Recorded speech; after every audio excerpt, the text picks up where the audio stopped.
Welcome to Joe Kirogo and Associates. My name is CPA-K. Today we want to talk about the Finance Bill 2025, which was approved by the Cabinet on 29th of April 2025. This act may be cited as Finance Act 2025 and shall come into operation as follows. For Section 12 and Section 56, Section 12 talks about the advance pricing agreement, and Section 56 talks about the CPA. The Commissioner may waive penalties and interest in different grounds. This comes into effect from 1st January 2026, and all other sections comes into effect from 1st July 2025. I know the bill is more detailed, but we want to make some few highlights this morning.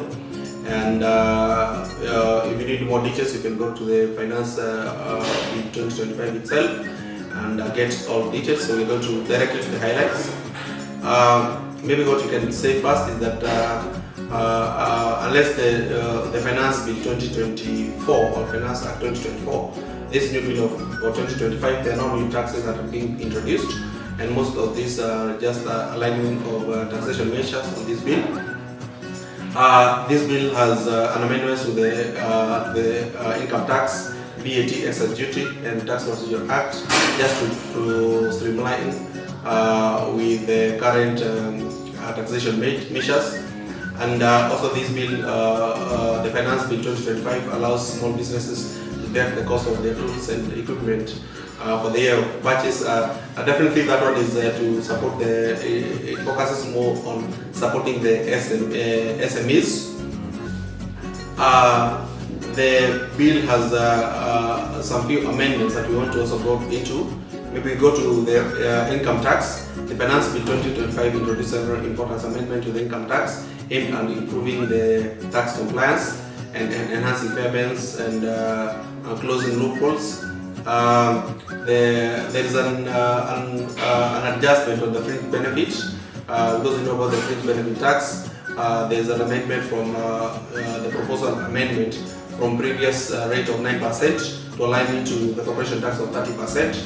There are few implications which takes to this, because this one faces because the fringe benefits it's where the employer gives loans or facilities at a lower interest rate to the market rate, and now it comes from 9% to 30%. So definitely the implication would be the employer will face a higher tax liability or benefit offered to employees. It also may be discouraging and cash backs to companies, and definitely to the startups where they have capital intensive.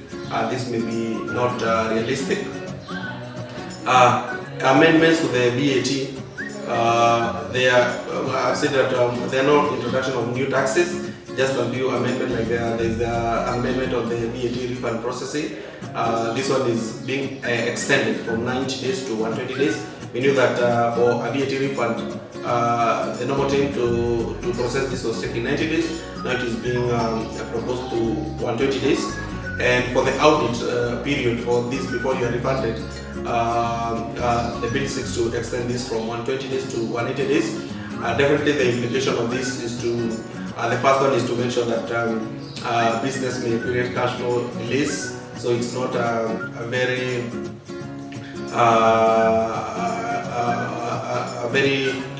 nice maybe proposal to the businesses on their end, and also longer audit timelines for this because it has been extended.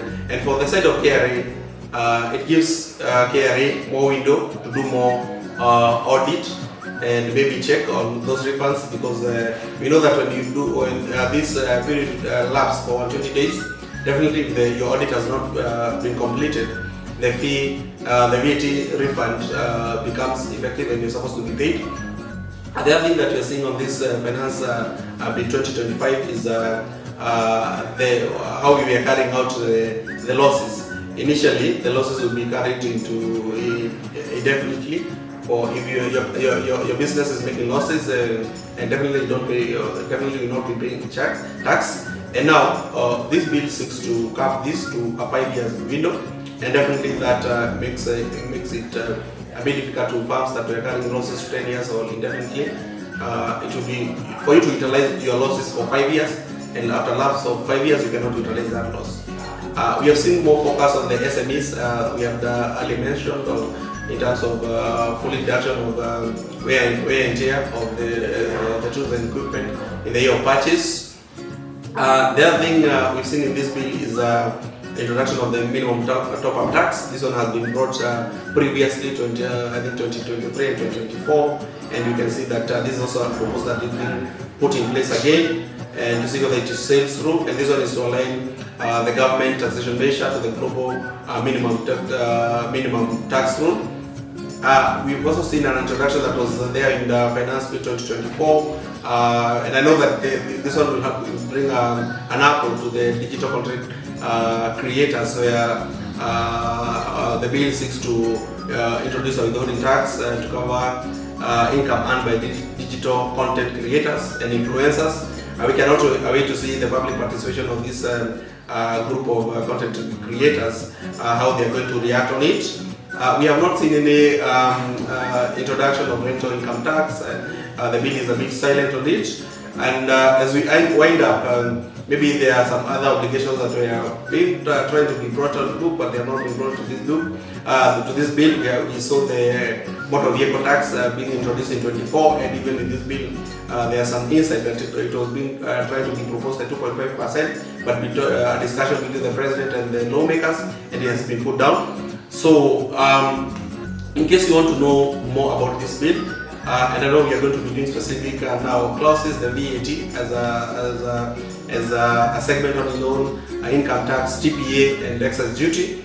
Maybe you can reach us through our contacts provided out there, and you can also ask us to provide more insight on this. Thank you very much.